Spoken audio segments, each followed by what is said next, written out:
Bonsoir frères et sœurs. Je dois vous aborder sur quelques sujets que le Seigneur a mis dans mon cœur. Alors, c'est par son Saint-Esprit que je désire vous livrer ce message. J'ai quelques points. D'abord, j'aimerais vous aborder sur la fondation solide en Jésus-Christ. Je commence avec une question. Pourquoi dire que Jésus est notre Sauveur et notre Seigneur? C'est souvent ce dont on parle lorsqu'on arrive même au baptême. Comme nouveaux chrétiens, on dit qu'on reçoit Jésus comme notre Sauveur et comme notre Seigneur. Là-dessus, on peut savoir que normalement, un Sauveur, c'est le seul, donc, Jésus-Christ, qui peut nous libérer des péchés, parce qu'à la base, nous avons tous péché. Depuis, comme vous le savez, le Jardin d'Éden. Alors, c'est dans notre ADN, et pour être sauvé de ça, ça nous prend le Sauveur Jésus-Christ. C'est une chose. Pourquoi l'appeler Seigneur maintenant? Vous savez, c'est un gros lien historique. À la base, vous allez lire souvent dans la Bible qu'on parlait de Seigneur avec des petits S, donc des gens ou des personnes à qui on était confié pour faire un travail, pour obéir aux hommes, pour les servir en fait. Alors, c'était pas quelque chose de peu courant, mais au contraire, c'était souvent comme ça. Donc, les gens pour qui on servait, pour qui on faisait le travail, on les appelait seigneurs. Donc, on leur devait allégeance et on leur devait tout notre respect pour faire le travail demandé. Alors, vous allez le voir très souvent dans la parole. Dans les Écritures, également, on peut voir même que le fait d'avoir un seigneur, c'est même écrit à un moment donné que même si nos seigneurs nous maltraitaient, par exemple, c'était de rester en Jésus pour continuer à offrir le bon service et ainsi. OK? Donc, pourquoi on appelle Jésus notre Seigneur? C'est qu'il devient notre maître et donc on devient son serviteur, sa servante. Et ça veut dire que on lui remet par la bande toute notre vie. Ça veut dire que c'est lui qui va guider notre vie, en fait. Alors ça, c'est très important à comprendre. Parce qu'on s'est peut-être baptisé puis on n'a pas compris. Mais le fait d'accepter Jésus comme Sauveur et Seigneur veut dire que on peut pas être deux sur le trône de notre cœur. On peut pas vouloir garder le volant. Ça veut dire qu'on lui remet absolument tout, toutes les sphères de notre vie, pour que lui nous guide, pour qu'on soit à son service maintenant. Et c'est le début pour que notre vie change. Autre point en lien avec la fondation, je vous apprendrai rien en vous disant que Jésus-Christ est fort différent de l'homme. L'homme pécheur, c'est une chose. La deuxième chose, c'est qu'on ne peut pas devenir comme Jésus. C'est pas possible. OK, donc ça c'est vraiment important à savoir parce que toute la fondation de notre foi va être basée là-dessus. Et c'est parce que je vois beaucoup de religions dans l'Église en ce moment, plutôt qu'une relation. Et c'est qu'on ne pourra pas terminer la course dans une religion. Non. Parce que Jésus va nous dire, je ne te connais pas. Alors c'est pour ça que ce soir, je dois vous avertir qu'on se répète encore les mêmes choses, qu'on s'encourage. Je pense que c'est ça le but de l'Église qui n'est pas un bâtiment, mais des frères et sœurs qui veulent vivre en Jésus-Christ et par Jésus-Christ. je viens un peu de répondre à la question, c'est qu'on peut pas devenir comme Jésus. Jésus doit vivre en nous. Et c'est la clé de la relation. C'est la clé du mystère où le Seigneur nous dit, entre autres dans Jean 3:3, vous pourrez pas atteindre le royaume des cieux si vous n'êtes pas né de nouveau, né de son esprit. Alors même au mieux de votre personne, quand vous pensez être la meilleure personne possible, ce sera jamais suffisant. Parce qu'il veut pas que vous y arriviez par vos propres forces, par vos propres moyens. Il veut que vous lui laissiez toute la place, en fait. Et c'est ça la beauté de la chose, parce que par la grâce que Jésus a apportée dans ce monde, quand il est venu Dieu en chair sur la terre,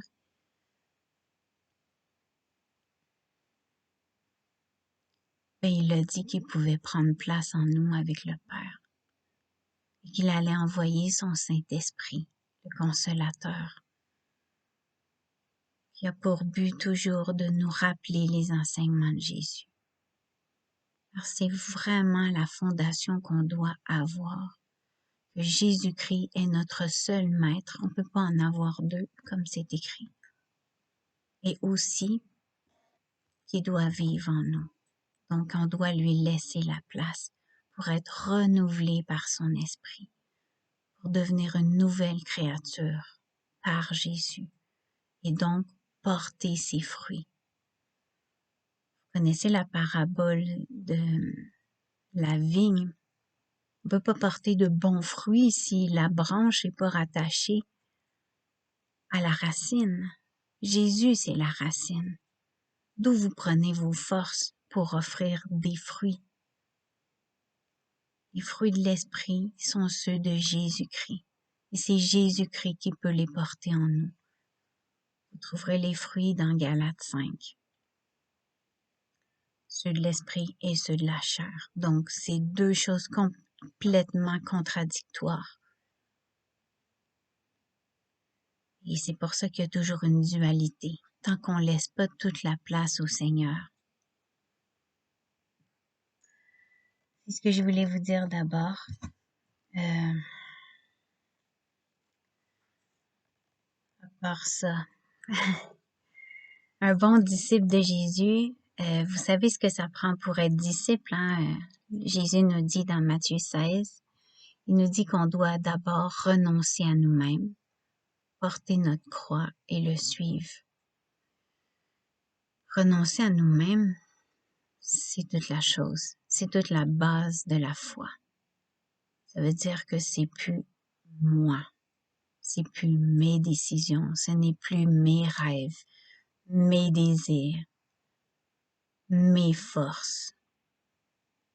Mais c'est que je meurs à moi-même, ma chair doit mourir. Ensuite, je porte ma croix, donc je porte ce qui est mort. Parce que le Seigneur va constamment nous rappeler qui on était pour qu'on reste dans la foi, pour se souvenir d'où on est parti et de comprendre où il peut nous mener par lui, parce qu'on peut rien sans lui, et le suivre, donc obéir à ses enseignements. C'est très important encore. Donc, un disciple est discipliné. Et ces derniers temps, ben, c'est ce que je mets dans mes prières, que je sois discipliné. Ça peut pas se faire tout seul. Je vais en parler tantôt en lien avec quelle est notre priorité dans la vie. J'y reviendrai. Mais être discipliné. Donc, ça se fait pas tout seul. Et le temps de prière, le nombre de pages qu'on lit, c'est pas nécessairement ça, parce que ça peut devenir une religion. Bon, c'est fait, check, check, check, ok, je suis good pour la journée. Mais non, c'est pas ça. Il veut voir votre cœur. C'est ça l'important. Donc, tout ça fait partie de la fondation de vivre en Jésus-Christ. C'est d'avoir le goût de lui, c'est d'avoir le goût de le chercher pour qu'il nous change, pour qu'il qui puisse nous suivre dans toutes nos aventures chaque jour. C'est vraiment important. À part ça, souvent, et c'est vrai, les gens qui auront touché le fond du baril, comme on l'appelle, ou qui auront eu le plus gros désespoir de leur vie, c'est là qu'ils vont comprendre qu'ils peuvent pas y arriver par eux-mêmes. Et c'est la bonne chose. C'est la bonne chose parce que c'est là qu'on dit, ben, vas-y Dieu, prends toute la place, agis en moi. C'est la meilleure chose souvent. Mais tant qu'on pense qu'on est fort, qu'on est capable, qu'on peut le faire par nous-mêmes, qu'on prend nos propres décisions, ça peut pas vraiment marcher. Donc souvent, Dieu, ce qu'il va faire, c'est nous briser pour qu'on arrive à ce stade-là où on s'abandonne vraiment. Mais vraiment veut dire s'abandonner vraiment. OK, c'est pas... ça veut pas dire nécessairement délaisser vos maisons, délaisser votre travail. Ça veut dire que vous lui laissez le volant. Ça veut dire que pour toute occasion, c'est Dieu qui décide, qui vous guide, qui vous conduit et vous obéissez dans la joie et la paix. C'est la seule façon d'ailleurs d'avoir la paix et la joie, c'est d'obéir.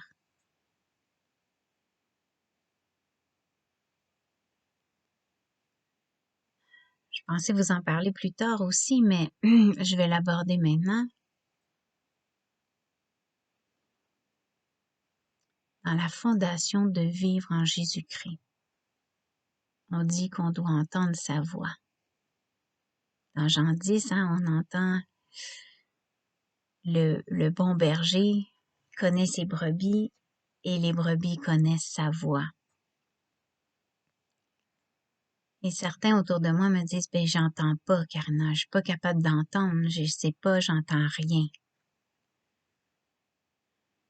La réflexion que je veux vous apporter avec tout mon amour, c'est est-ce que vous consultez l'Éternel?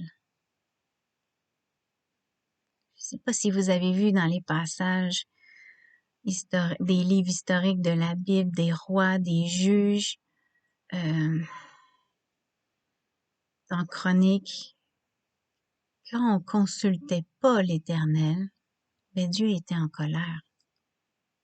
Parce que Dieu, c'est lui qui vous aime, c'est lui qui vous a créé. Il veut vous guider parce qu'il sait ce qui est mieux pour vous. Il connaît vos besoins mieux que vous-même. Il connaît le nombre de cheveux que vous avez sur votre tête. Consultez l'Éternel pour les plus petites choses comme les plus grandes choses. C'est comme ça qu'on bâtit une relation. On peut pas venir à Dieu juste quand on pense que ça va mal, puis on va aller prier Dieu. Ça, c'est de la religion. Non, c'est pas comme ça. Vous pouvez même y demander, j'ai des exemples comme ça de mon frère, entre autres, qui arrivait au centre-ville, puis Seigneur, c'est où que je me stationne? Tourne à gauche, tourne à droite, schlac. Il y avait une place. Vous allez me dire, c'est banal. Non, parce que Dieu veut vivre votre vie avec vous. Est-ce que tu crois, Seigneur, que je dois manger un burger ce soir? Dieu va vous répondre. Dans les petites choses comme les grandes choses. Mais quand vient le temps où vous avez des grosses décisions à prendre et que vous ne l'avez jamais consulté, vous êtes jamais inquiété de ce qu'il pensait qui était le mieux pour vous. Vous n'avez pas bâti cette relation-là. Pourquoi il vous répondrait cette fois-là? C'est comme dans la Bible d'aller consulter les astrologues, les devins, les voyantes. C'est de l'idolâtrie aux yeux de Dieu. Est-ce que vous regardez la météo? Vous allez plutôt demander au Seigneur, mon Dieu, quel jour tu veux que je rende mon bois? Et moi, j'ai une belle tranche de vie là-dessus. Parce qu'en 2017, en août, alors que je venais de lire justement ces livres-là historiques,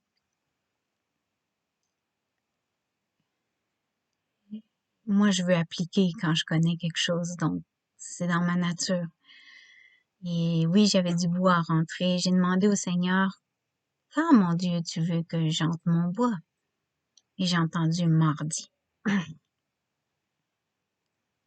Et j'allais chercher ma fille chez un de ses amis et il pleuvait. J'ai demandé à Dieu, Seigneur, si c'est vraiment bien le mardi, mais quand je vais arriver, il n'y aura plus de pluie. J'avais aucun doute que Dieu pouvait arrêter la pluie pour moi. Alors, une fois stationné, j'envoie les essuie-glaces. J'ai regardé. Il n'y avait pas une goutte de pluie. C'est tellement grand. Dieu peut tout pour nous. Absolument tout. On doit juste s'en remettre à lui. Il veut être présent dans notre vie.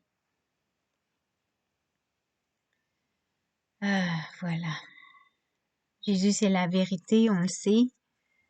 Le royaume des cieux, c'est vrai.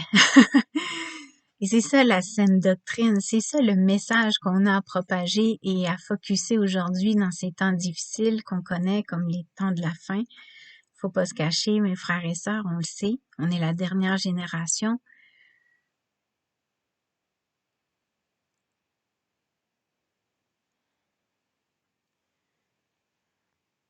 Et le royaume des cieux, c'est vrai, parce que Jésus-Christ, c'est la vérité. Et aujourd'hui même, on peut atteindre le royaume des cieux dans l'esprit, sachant que ses promesses sont vraies et bonnes. Ce monde-ci, ce ne sont que des faussetés, ce ne sont que des mensonges. Alors, focusons sur les promesses de Dieu, parce que nous avons l'espoir en Jésus-Christ, pas dans ce monde, en Jésus. Je veux vous encourager honnêtement, puis on doit se le rappeler, puis jusqu'à la fin, on le fera s'il faut. Que Dieu parle par ma bouche. Parce que focuser sur Jésus, c'est ses promesses.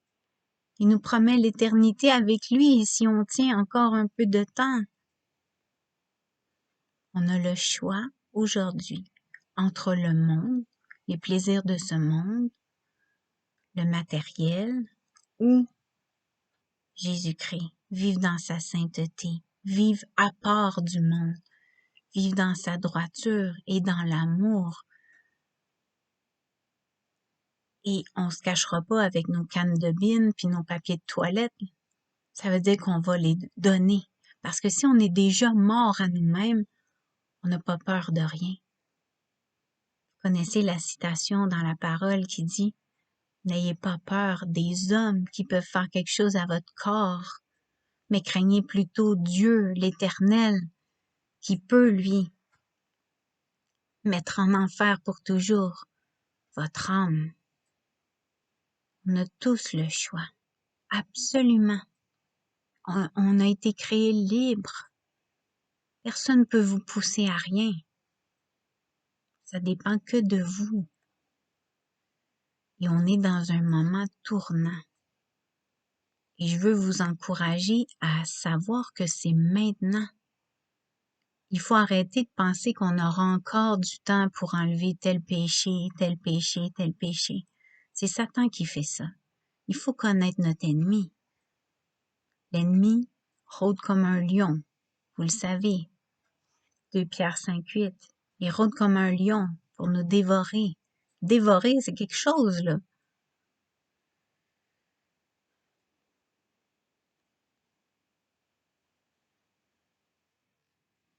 Le royaume des cieux est accessible dès maintenant si on meurt déjà à nous-mêmes et qu'on vit par Jésus-Christ. Donc, spirituellement, on se prépare à vivre au royaume des cieux. C'est pas quelque chose qu'on peut faire dernière minute. Absolument pas.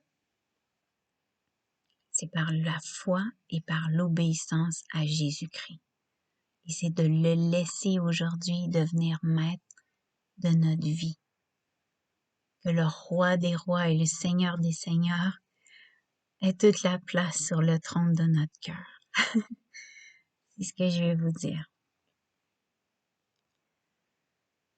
Maintenant, par rapport à la foi, justement.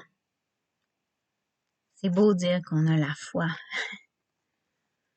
Il faut pas que ça soit juste sur nos lèvres. Ça doit paraître dans nos actions de tous les jours. Je vais vous revenir avec quelques citations de Jésus.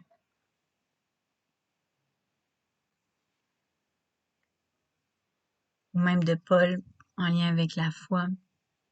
D'ailleurs, Jésus s'est demandé, quand je reviendrai, est-ce que je trouverai encore la foi sur la terre? Quand je reviendrai, est-ce que je trouverai encore la foi sur la terre? J'ai été attristée ces derniers temps à constater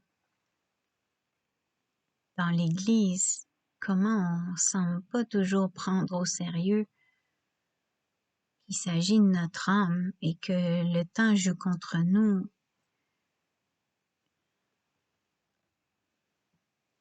Il est plus que temps d'être en règle avec Dieu. C'est écrit aussi qu'on est sauvé dans la grâce par la foi.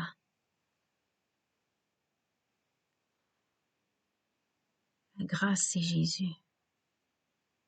La grâce, c'est la corde qu'on te lance quand tu es en train de te noyer à l'eau. La grâce, c'est parce que Jésus n'est pas venu condamner, mais est venu sauver. La grâce, ça veut pas dire après ça de vivre dans le péché. Beaucoup se trompent, beaucoup sont dans une fausse doctrine à cet effet-là. La grâce, au contraire, te permet de voir que tu as besoin d'un sauveur, un, et que deux, par sa grâce, tu vas pouvoir faire le travail qu'il faut pour accomplir, réaliser, appliquer les enseignements de Jésus. Il n'y a rien qui se fait par nous. C'est pour ça qu'il y a beaucoup d'humilité quand on vit en Jésus, parce que nous, on peut rien. C'est par sa grâce qu'on peut. Alors, priez d'être fortifié dans la foi, priez d'être dans la grâce. Comme Paul dit, ta grâce me suffit. C'est tout ce qu'on a besoin. C'est de garder la grâce de Dieu. Vous allez perdre votre voiture, vous allez perdre votre droit d'aller à l'épicerie, vous allez perdre peut-être vos enfants parce que on voudra plus que vous les voyiez parce que vous serez pas vacciné peut-être, ou peu importe. Peu importe tout ce que vous pouvez perdre, si vous êtes mort à ce monde-ci, il n'y a rien de grave. Comme Paul dit, c'est un gain. C'est un gain d'avoir perdu tout ça, la grosse maison, le char avec le démarreur à distance. Et c'est pas grave. Mais perdez pas sa grâce. Il faut arrêter de jouer avec la grâce de Dieu, puis de se dire que c'est pas grave si à soir je regarde ce que je suis pas supposée de regarder sur Internet. C'est pas grave si ce soir je me laisse aller une autre fois, j'ai encore demain. Il y a rien d'acquis, mes amis. Et Dieu peut reprendre notre âme à tout moment. Et Dieu peut donner grâce à qui il veut parce que c'est lui, Dieu. La grâce, c'est un cadeau. Et on doit y répondre. Il y a un travail qui vient avec. Il nous dit de marcher par la foi et non par la vue. Mettons ça en pratique, mes amis, surtout à cette heure-ci. Tout ce qu'on voit autour, ça doit arriver. C'est pas parce que je suis froide, c'est pas parce que j'ai pas d'émotion, c'est parce que je crois en Dieu.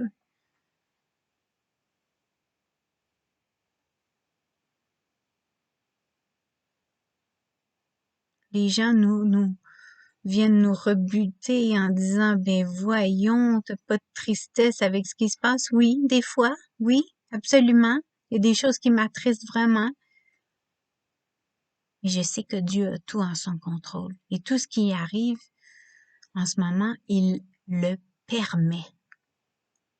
Je sais pas, moi, pourquoi. Puis j'ai pas besoin de réponse à ces questions-là. Parce que Dieu, c'est Dieu. Il faut arrêter de chercher Ça, c'est la chair, l'intellectuel qui veut dire, hey, moi, je dois comprendre ça, là. C'est pas grave. J'ai confiance, puis j'ai foi. Je pourrais avoir les yeux bandés, puis marcher à ses côtés. Il pourrait marcher dans mes pieds. La foi, ça fait tout. Ça guérit, ça pardonne. Vous allez être guéri en fonction de votre foi, selon la portion qui vous a été donnée. Et puis si c'est pas assez, ben priez d'être fortifié dans la foi, mes amis. L'anxiété, c'est pas de la foi. Vous prenez des médicaments pour l'anxiété, ça, c'est du Satan. C'est du pharmakia. Je m'excuse de vous le dire comme ça, là, mais on ne doit dépendre que de Jésus maintenant. Donc, c'est le temps que par la foi, vous laissez aller ces choses-là. Vous devez prendre des médicaments, vous devez prendre votre petite bouteille encore. Ben non, ça marche pas.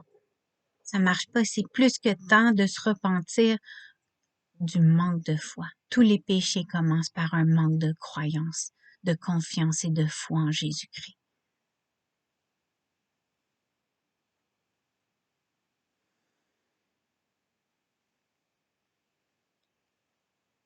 La foi peut déplacer les montagnes, comme dit Jésus. Si vous aviez la foi comme une petite graine de moutarde, vous pourriez dire que à cette montagne-là d'aller dans la mer et elle irait. La foi, ça fait qu'on n'a pas peur. Les gens vont te dire, oui, mais dis, si tu croises un ours, so what si je croise un ours? Je vais dire arrière au nom de Jésus-Christ, puis je le sais qu'il va me protéger. Puis sinon, ben c'est parce que c'est ça que Dieu voulait. C'est tout. Est-ce que je suis froide et sans émotion? Non. Je vis par la foi.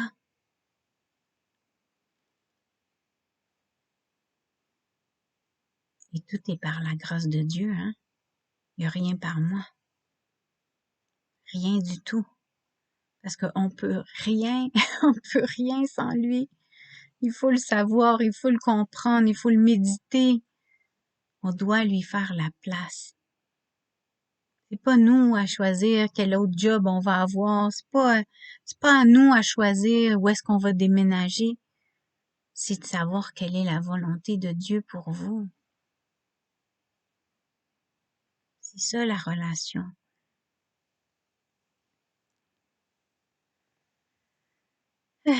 Une petite gorgée d'eau.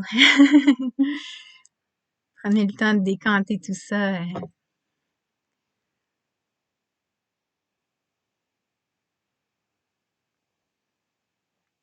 Merci pour l'eau, mon Dieu. Mon troisième point est qui est la priorité dans ma vie? Sur quoi je focus, en fait?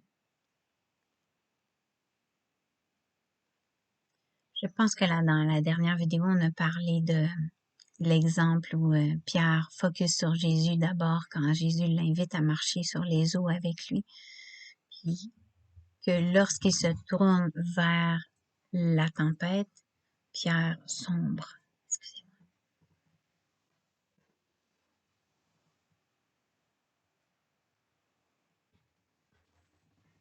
Désolée. Pierre sombre parce que là, il est focusé sur la tempête. On est à la veille du plus grand combat de notre vie. Frères et sœurs, vous le savez, c'est le plus gros test de foi qu'il va y avoir. Parce que Dieu va épurer, affiner, passer par le feu ses élus, les saints de Dieu,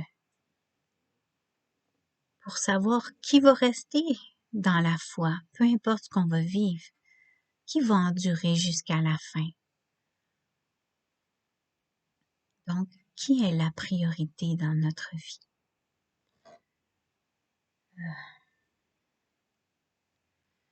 J'ai entendu autour de moi dernièrement, ben, tu sais, moi, j'ai une vie quand même. Je sais pas, par contre, si je vais flancher dans ces temps difficiles. C'est vrai que je focus pas assez sur les bonnes choses. Je comprends tout ça et ça m'attriste.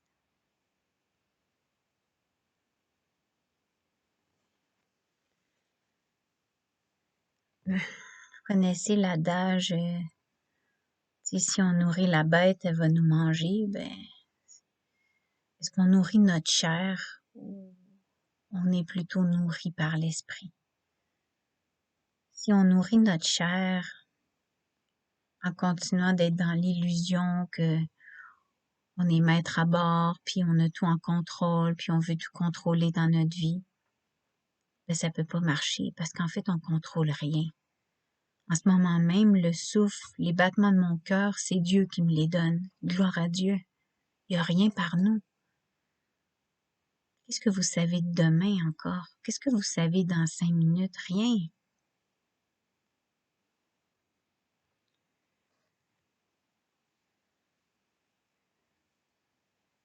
Sachant donc que, à la base, l'homme charnel est vraiment différent de Dieu,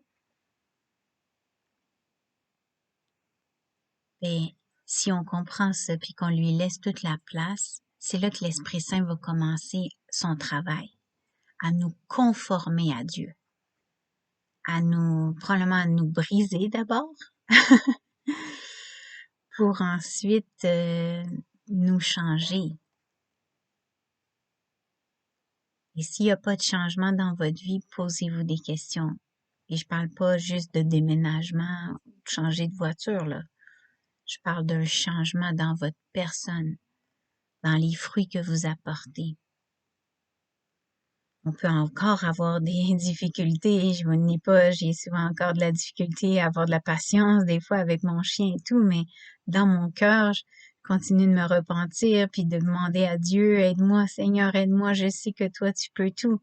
Il voit dans mon cœur que je veux encore changer. OK? Puis jusqu'à la fin, il peut nous parfaire. D'ailleurs, il faut le savoir, je m'excuse, je fais un saut, ça peut être avec les 3 portions de ma vidéo ce soir, mais dans la saine doctrine, Jésus a dit « Soyez parfaits comme mon Père, va et ne pêche plus, puis si ta main te porte à pécher, ben coupe-la. » Ça, beaucoup ont juste tassé ces écritures-là parce que ça plaît pas à la chair.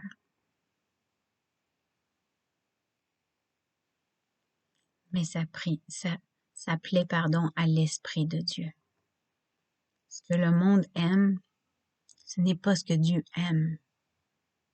Alors quand Jésus lui-même dit « Soyez parfaits comme mon Père », ben, il sait que la seule façon, c'est par lui. Le seul parfait, c'est Jésus-Christ. Alors, on doit lui laisser la place. C'est ça le grand mystère. Va et ne pêche plus. Il n'a pas dit, tu peux continuer encore un petit peu, encore un petit peu. On peut avoir encore des difficultés, comme je vous dis, mais comme frères et sœurs dans l'Église, on ne devrait plus pratiquer le péché.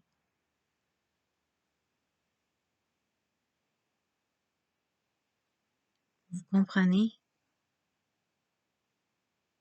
Pas de fornication, pas de masturbation, pas de beuverie, pas d'être dépendant de quoi que ce soit. On doit dépendre que de Jésus-Christ. Sinon, c'est comme une idole, en fait. Et en plus, vous détruisez votre corps, le temple de Dieu.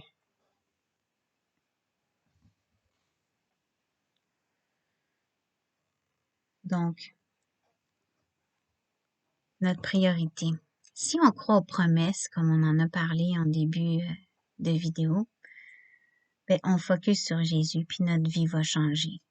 Parce que on sait ce qui doit arriver dans le monde. D'ailleurs, c'est Jésus-Christ qui a transmis les prophéties de l'Apocalypse par Jean. Il n'y a pas de cachette. Dans Matthieu 24, Luc 21, Marc 13, c'est Jésus qui parle. Il a voulu qu'on soit sobre et vigilant et qu'on veille, comme au mont des Oliviers. Quand Jésus allait être pris, Il a demandé à ses apôtres de veiller et de prier. Pourquoi? De ne pas être tentés. Vous dormez moins ces temps-ci? Ben, c'est parce que peut-être on doit veiller, mes amis. Parce que les ténèbres recouvrent la terre. Puis que c'est le temps de lire, peut-être même dans la nuit. Puis de prier Dieu même dans la nuit. Pour qu'on tienne bon, qu'on endure, qu'on persévère, puis qu'on progresse dans la sainteté jusqu'à la fin. Ça se peut, ça. Et inquiétez-vous pas, si vous faites ça, vous aurez toute la force le lendemain quand même. Parce qu'à Dieu, tout est possible.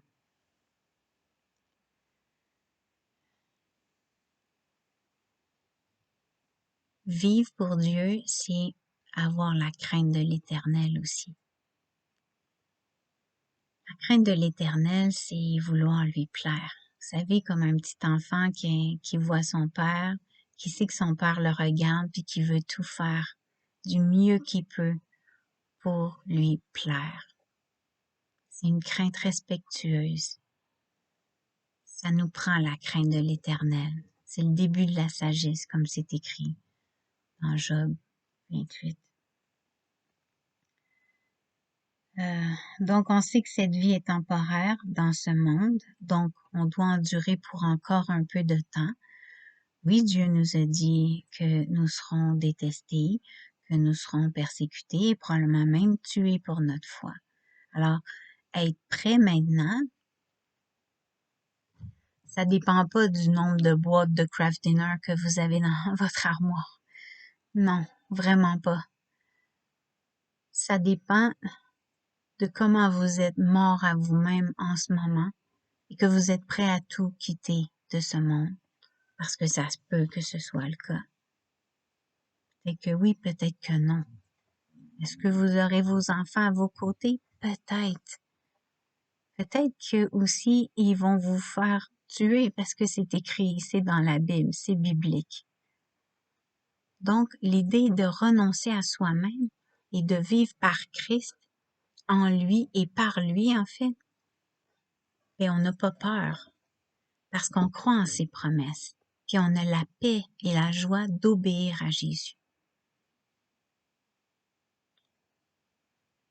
La priorité dans notre vie. Est-ce que je reconnais Jésus comme mon Sauveur et mon Seigneur?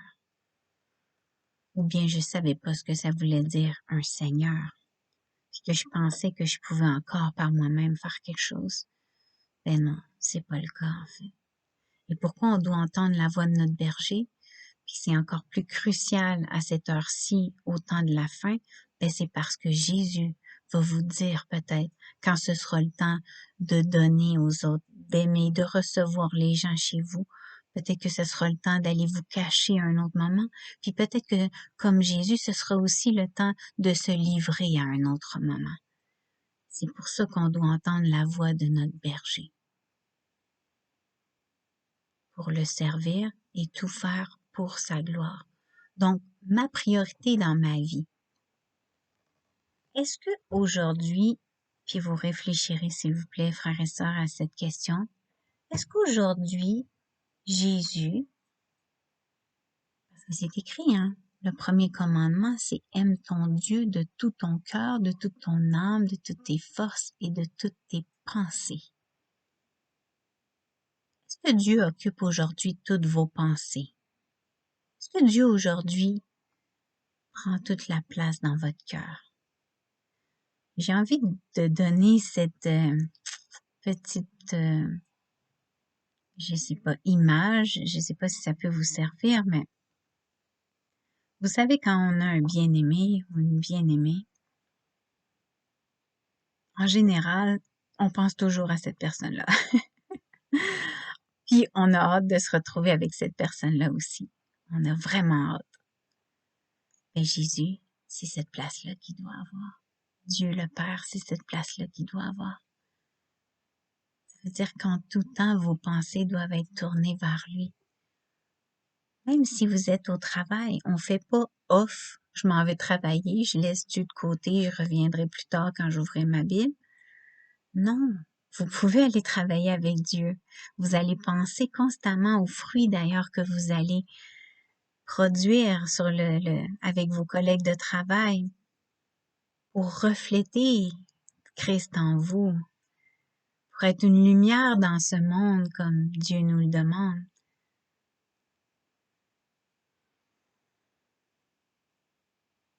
On met pas Dieu de côté 12 heures par jour puis le reprendre pour 2 heures. Mais non, c'est pas une relation.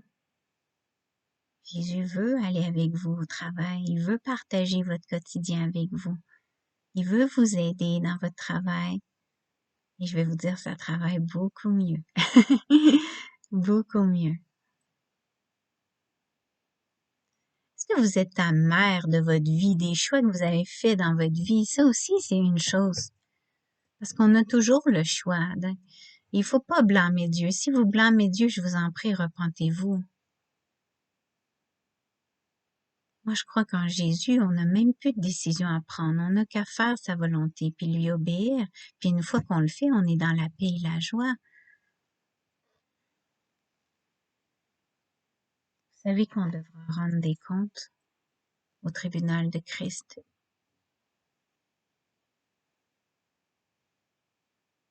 Mais préparons-nous, mes amis. Préparons-nous maintenant à être en règle avec Jésus. On devra rendre des comptes.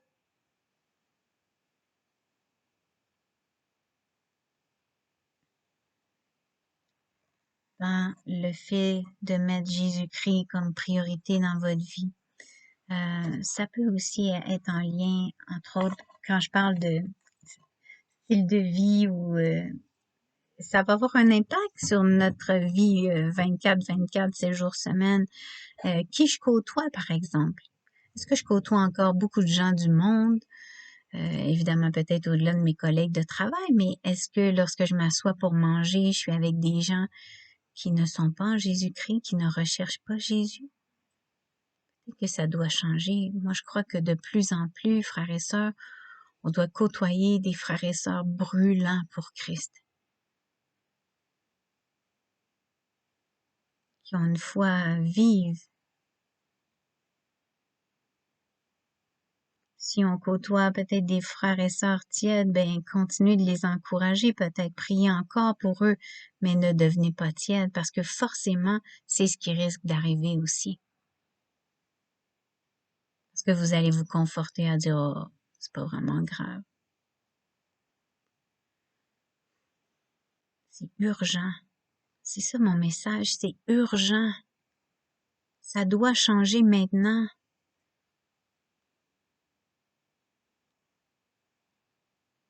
La priorité dans votre vie doit être Dieu. Le servir, lui donner toutes les louanges que vous avez, lui donner votre amour. Et comme ça, vous pouvez aimer les autres, qui est le deuxième commandement de Jésus. C'est pour ça que c'est le premier d'aimer ton Dieu de tout ton cœur, de toute ton âme, de toutes tes forces et de toutes tes pensées. C'est la priorité.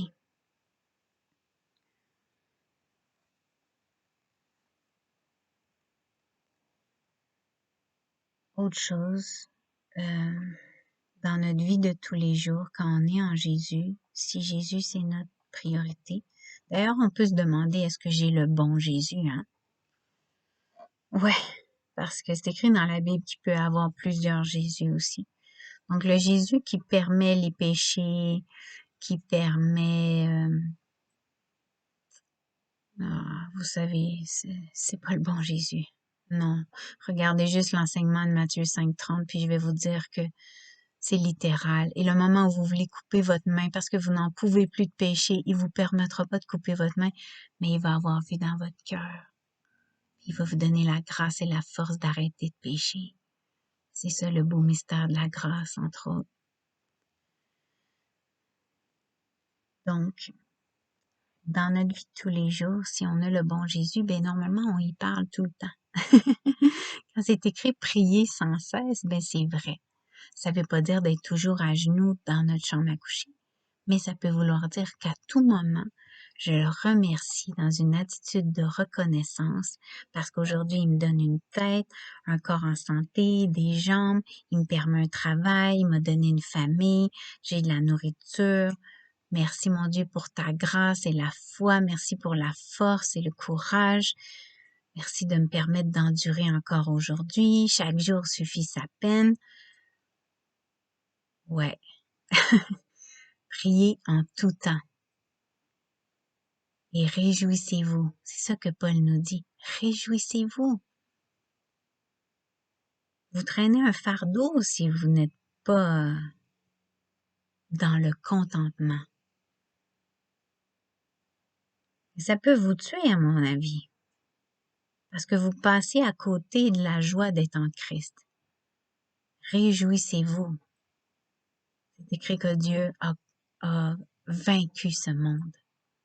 Réjouissez-vous. En lui, on peut vaincre ce monde. Alléluia. Donc, il faut pas oublier ça. Donc, prière, jeûne, lire la parole, évidemment, ça doit toujours faire partie de notre vie. Et on doit avoir le goût de le faire. Si on n'a pas le goût, priez d'avoir le goût. Il y a peut-être des moments où on a moins le goût, mais on prie d'avoir le goût. Dieu va nous aider là-dessus. La parole, c'est son esprit. La parole, c'est Jésus vivant. C'est comme ça que ça vient habiter en nous. C'est comme ça que les enseignements de Jésus, la parole vient se graver dans notre cœur. Elle va être appliquée par notre corps et notre esprit si on la lit, si on l'applique. Et arrêtez d'écouter ce que les autres disent. Vous n'êtes pas obligé de m'écouter, en fait. Mais lisez la parole par vous-même. C'est vraiment important. Priez. Jeûner. Pourquoi jeûner? Jésus a dit en une place, Matthieu 17, 21, cette sorte de démon ne sort que par le jeûne et la prière. C'est important. Et c'est peut-être pas toujours par la nourriture. Êtes-vous un petit peu trop dépendant du téléphone, de Facebook, de YouTube? Mais jeûnez donc un petit peu de ça. Remettez-vous dans la parole, remettez-vous à genoux en prière. Cherchez Dieu de tout votre cœur.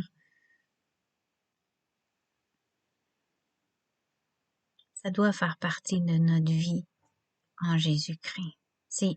C'est impensable. La parole, c'est notre pain de vie. Passer des jours sur l'eau. On a besoin de la parole de Dieu. On a besoin de l'Esprit de Dieu, de sa force. Priez de vivre par le Saint-Esprit. Priez que votre nom soit écrit dans le livre de la vie. Priez d'être scellé par le saint nom de Jésus-Christ. Priez de ne pas être tenté. Vient un grand esprit d'égarement sur la terre. C'est très important de prier de ne pas être tenté, de rester fort sur le roc en Jésus-Christ, plus que jamais, plus que jamais. Parce qu'il y aura un temps où on ne pourra plus revenir en arrière, j'en suis convaincue. L'écriture d'Apocalypse 22, 11 me fait beaucoup penser à ça. Soyez prêts maintenant. Laissez aller les choses du monde. Mettez Dieu en priorité. À part ça, je voulais vous dire, croire en Jésus, ça ne veut pas dire seulement qu'on sait que le sang de Jésus-Christ a coulé pour nos péchés. Parce que Jésus a fait plus que ça. Même si c'est énorme, énorme, énorme. Et essayez donc de vous rappeler les souffrances de Christ pour vous quand vous vous plaignez pour n'importe quoi. Dieu n'aime pas qu'on se plaigne. On le voit quand Moïse conduit le peuple au désert. Dieu n'aime pas qu'on se plaigne, n'aime pas qu'on murmure non plus. Okay? On doit savoir ça, que Dieu n'aime pas ça. Un petit moment, s'il vous plaît.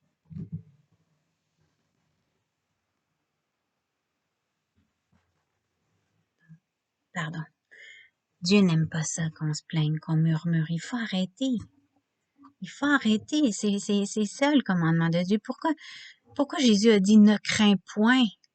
C'est un commandement. Ne crains point. Ne crains point. Pourquoi vous vous en faites encore avec n'importe quoi? Repentez-vous si vous avez dit j'ai peur, je me demande qu'est-ce qui va arriver, je sais pas quoi faire. Vous savez que Jésus peut marcher dans vos pieds. Vous savez que 1000 flèches peuvent tomber à votre droite puis ne pas être touchées. Est-ce que vous le savez? C'est le Dieu qui donne vie aux ossements desséchés. C'est lui Dieu. C'est un manque de foi. Et le manque de foi, c'est un péché, mes amis. C'est un péché. Il faut se repentir de ça. Faut se repentir de croire qu'on va toujours pécher aussi. C'est une fausse doctrine. C'est pas ce que Jésus a dit. Il a dit va et ne pêche plus. C'est un commandement.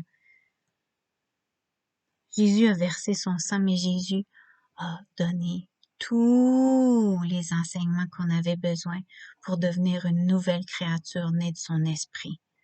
Si vous mettez de côté les enseignements de Jésus,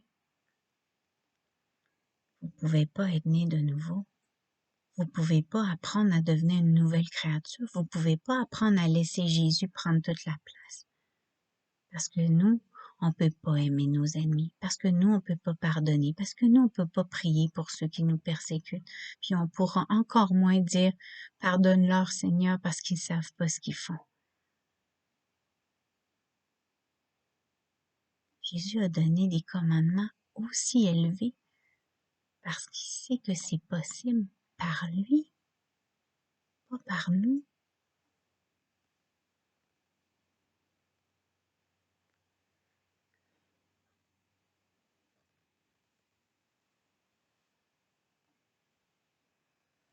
On doit avoir un cœur pur pour voir Dieu. Donc on doit prier que Dieu nous purifie. Et être purifié, ça crunch des fois. Ça crunch. Dieu sait quoi venir briser, quoi venir nous enlever. Tout dépend toujours de notre façon de réagir. Il veut voir si on réagit par la foi, si on accepte ses corrections, si on est même reconnaissant qu'il nous corrige. Parce que gloire à Dieu, Dieu corrige ses enfants. Réjouissez-vous. Et il sait quoi faire. On marche droit dans la sainteté par lui dans la foi.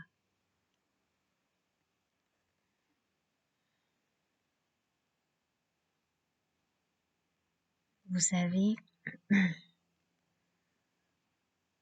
on apprend dans Matthieu 25 que quelque part on ne pourra pas donner notre huile à notre frère ou à notre sœur qui en a besoin.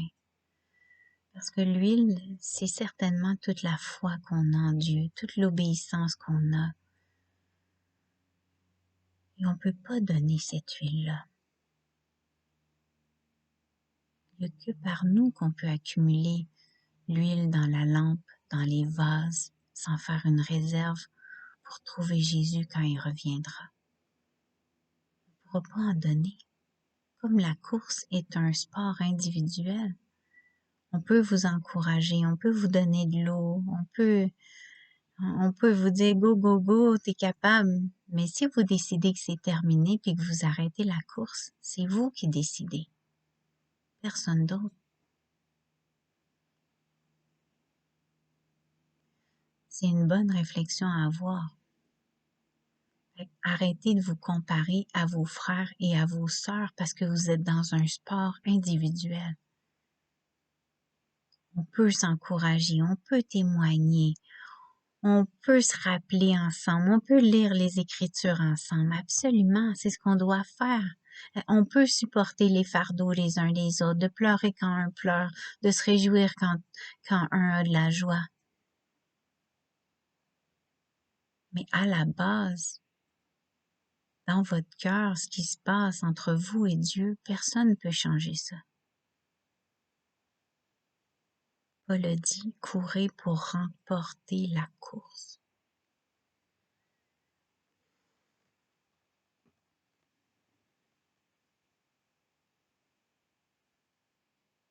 Il y a une part qui nous appartient, puis c'est la plus grande. Je vous invite à réfléchir là-dessus, mes frères et sœurs, s'il vous plaît.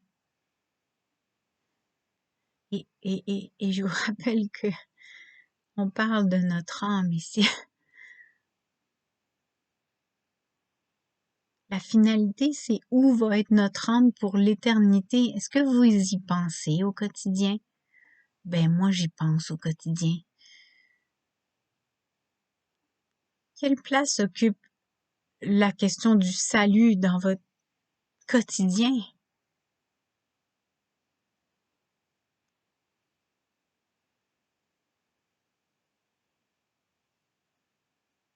C'est plus qu'important.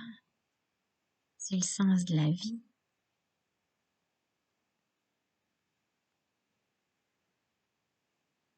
Tout ici n'est que fumée, tout ici n'est que temporaire, donc focusons sur ce qui est important. Qu'est-ce qu'on fait pour la gloire de Dieu au quotidien? Posez-vous la question. Est-ce que vous portez les fruits? Est-ce que vous partagez la parole? Est-ce que vous semez de temps en temps à propos de la bonne nouvelle du royaume des cieux? Parce que dans ce monde de ténèbres, Dieu nous demande d'être ses lumières et de propager l'espoir, et le seul espoir, c'est Jésus-Christ. Puis qu'il y a une possibilité de vivre éternellement auprès de lui, à le louer pour l'éternité. Wow! Et moi, je veux ça. J'aimerais que mes frères et sœurs aussi. J'aimerais que nos enfants aussi. Alors, je prie et je jeûne pour ça. Vous savez, la citation qui dit « Là où est votre cœur, là est votre trésor ». C'est à méditer.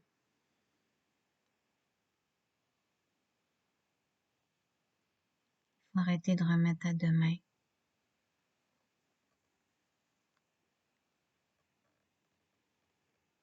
Il faut que nos fruits soient le reflet de l'Esprit Saint vivant en nous.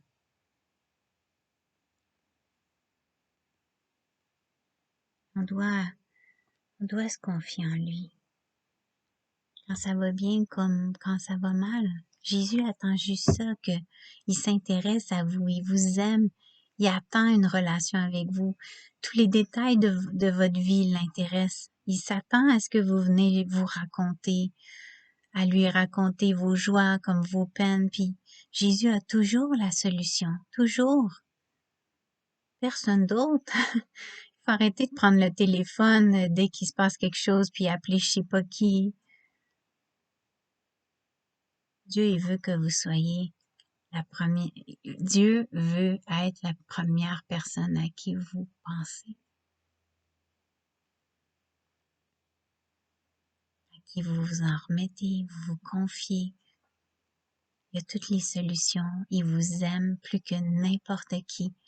Il veut veiller sur vous, il veut vous protéger, il veut vous guider parce qu'il y a un plan pour vous. Est-ce que vous voulez le servir? Parce que vous en avez fait votre Seigneur, je vous le rappelle.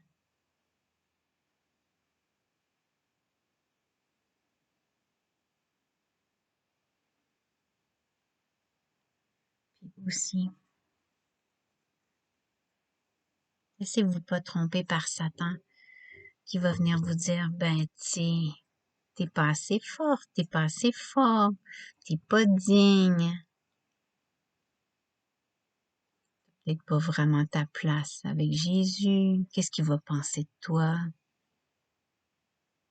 Ben, je vous le dis, mes amis, il faut apprendre à connaître l'ennemi, puis à le chasser tout de suite.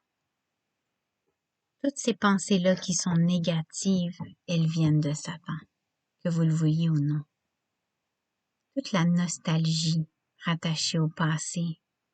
On va parler du passé dans quelques secondes. Chassez ça.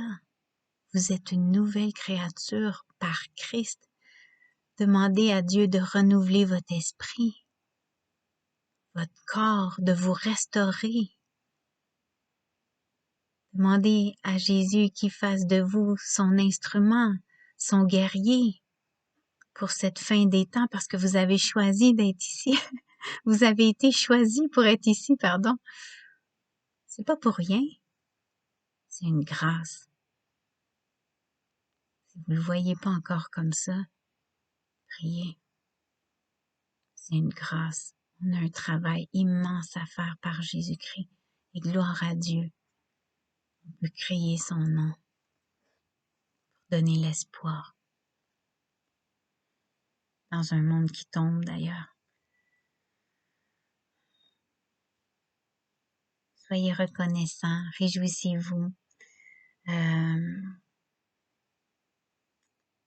Par rapport au passé, en quelques minutes, vous savez que Jésus nous a pardonné. Quand on vient à Jésus-Christ, il faut savoir que Jésus a pardonné les péchés qu'on a faits avant de venir en Jésus.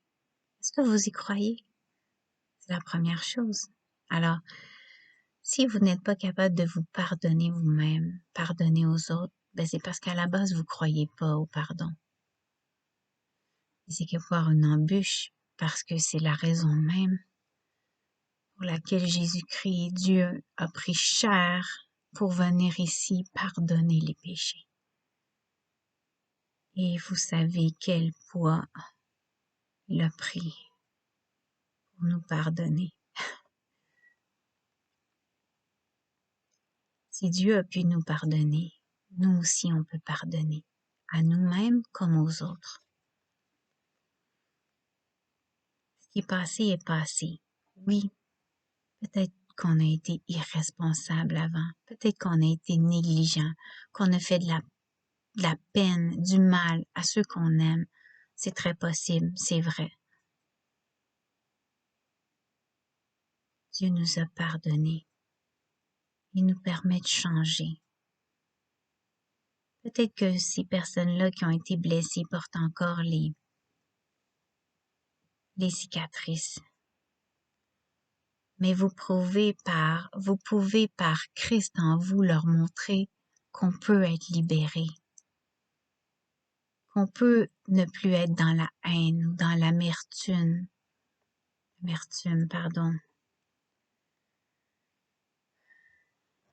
On peut pas retourner en arrière. Ça, c'est la première chose. Il faut savoir qu'on a la guérison en Jésus. Est-ce que vous y croyez? On a la guérison en Jésus.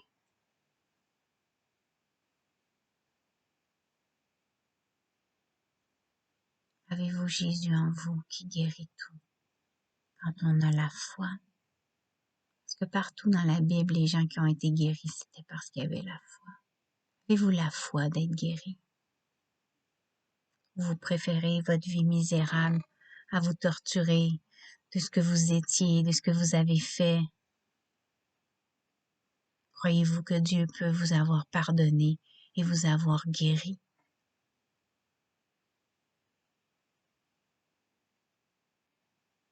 Comment on trouve la paix en Jésus?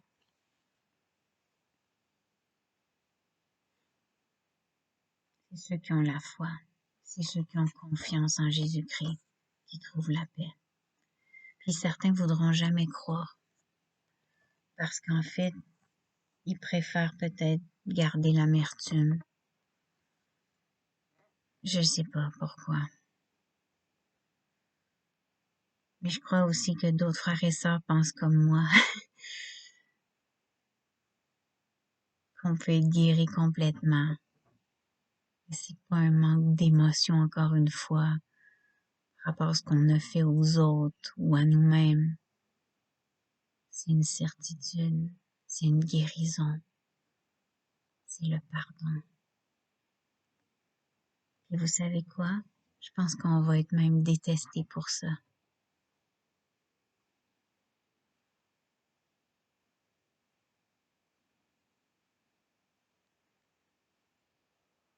Souvent, c'est nos proches, justement, qui vont nous persécuter encore plus.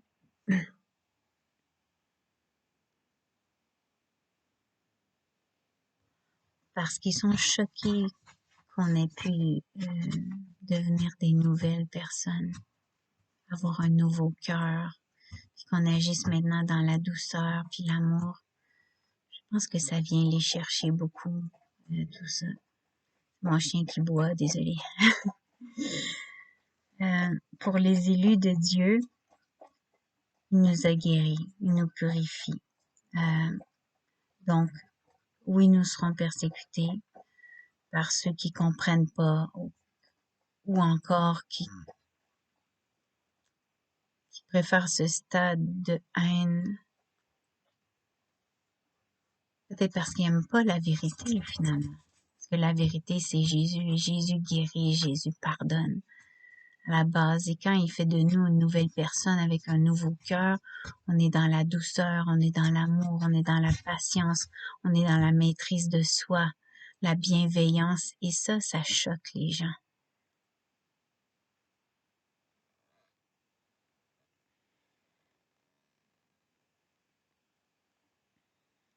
Enfin, je termine bientôt en vous disant encore une fois qu'on doit savoir qu'on est à la fin des temps. Beaucoup de choses changent depuis, entre autres, mars 2020. Vous le savez, ça va continuer de s'accélérer, ça va continuer d'être de pire en pire. Je peux le dire dans la paix parce que je suis dans la paix, j'ai pas peur, ok? Donc, le choix qu'on a, je le répète, c'est Jésus ou le monde, ok? Donc, et je vais faire une parenthèse parce que ça fait partie de l'avertissement que je dois faire encore. Ceux qui vont prendre le vaccin, c'est pourquoi ils le prennent. Est-ce que c'est par peur de la maladie ou est-ce que c'est par désir de rester dans les plaisirs de ce monde? Il faut le savoir. Donc, que ce soit une ou l'autre des réponses, c'est pas en Jésus. Je veux dire toutefois à mes frères et sœurs qui auraient pris le vaccin, c'est le temps de vous repentir, de plus le prendre et de mettre toute votre confiance en Dieu. Dieu peut tout. Dieu peut vraiment tout. Il peut vous guérir, il peut vous changer, vous fortifier dans la foi et vous faire avancer sur sa voie. OK? Ça, c'est une chose. Ce monde-ci est temporaire. Vous savez qu'il est dû pour la destruction. Mais en Jésus, en vivant par lui, en portant ses fruits, en marchant dans la foi, en obéissant aux enseignements de Jésus, en vivant dans l'amour de notre prochain, puis en aimant Dieu de tout notre cœur, on a l'espérance du royaume des cieux. Les frères et sœurs, on devra endurer jusqu'à la fin. On connaît les promesses qui sont bonnes et vraies. Attachons-nous à ça. Attachons-nous à Jésus et vivons par lui à tous les jours. Quelle place on lui fait au quotidien? Quand vous aurez tout perdu, là, tout ce que vous voulez, c'est Jésus. C'est sa grâce. Notre joie, notre paix ne peut pas dépendre d'une personne extérieure. Non. Elle doit dépendre de Jésus-Christ, notre Sauveur et notre Maître, le Messie. C'est pour ça que tout de suite, on doit avoir une relation avec lui pour qu'on puisse se faire dire « Ah, voilà, fidèle serviteur, viens avec ton Maître partager la joie. » On ne veut pas se faire dire « Je regrette, je ne te connais pas. » Lisez encore les messages aux 7 églises des chapitres 2 et 3 d'Apocalypse. Parce que oui, elle s'adresse à l'Église, donc aux croyants en fait. Et Peut-être que vous allez vous retrouver individuellement dans un des messages, mais Jésus ne vous laisse pas tomber. Il dit à certains, voici ce que j'ai contre toi, repens-toi, voici les solutions, et au vainqueur, voici ce qui se passera, ce qu'il y aura comme récompense. Jésus ne nous a pas laissé tomber, mais on doit réfléchir sur notre vie actuelle, faire une réflexion personnelle, comment on vit notre relation à Jésus, comment on peut passer plus de temps avec lui, comment on peut le chercher plus, plutôt que de s'attacher au monde qui s'écroule. Jésus est vivant, il veut vivre en vous. Donc, mort à vous-même, vivant par Christ. Alléluia, c'est ça qu'on veut.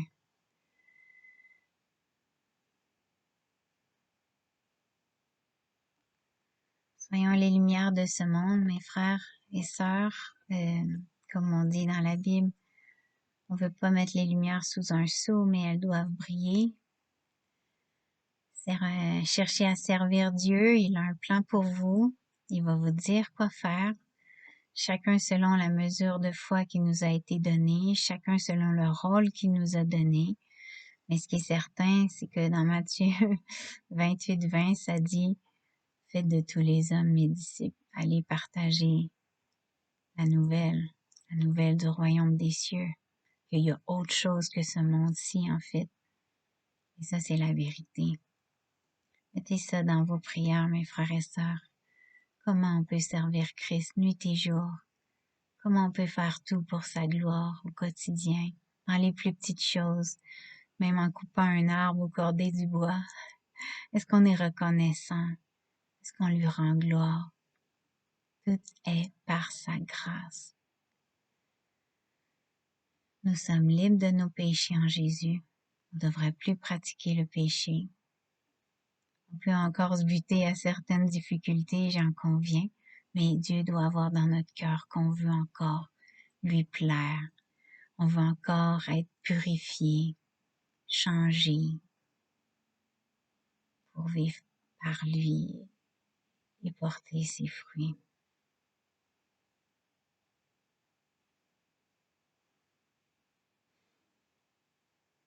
Si on est en Jésus et qu'on croit en lui, nous sommes en paix. La paix ne vient pas d'ailleurs. La joie non plus.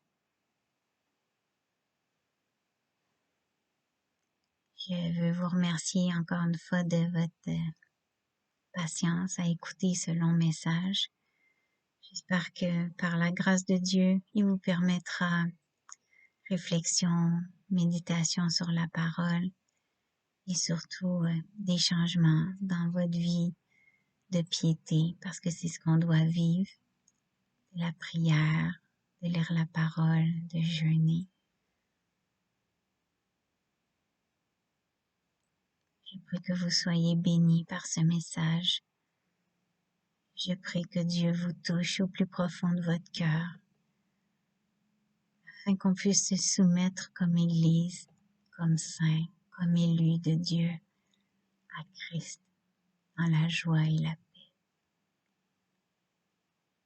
Merci Seigneur. Donc c'est Karina, enfant de Dieu et servante de Christ. Je vous aime. Que Dieu vous protège et vous guide. Au nom de Jésus. Amen.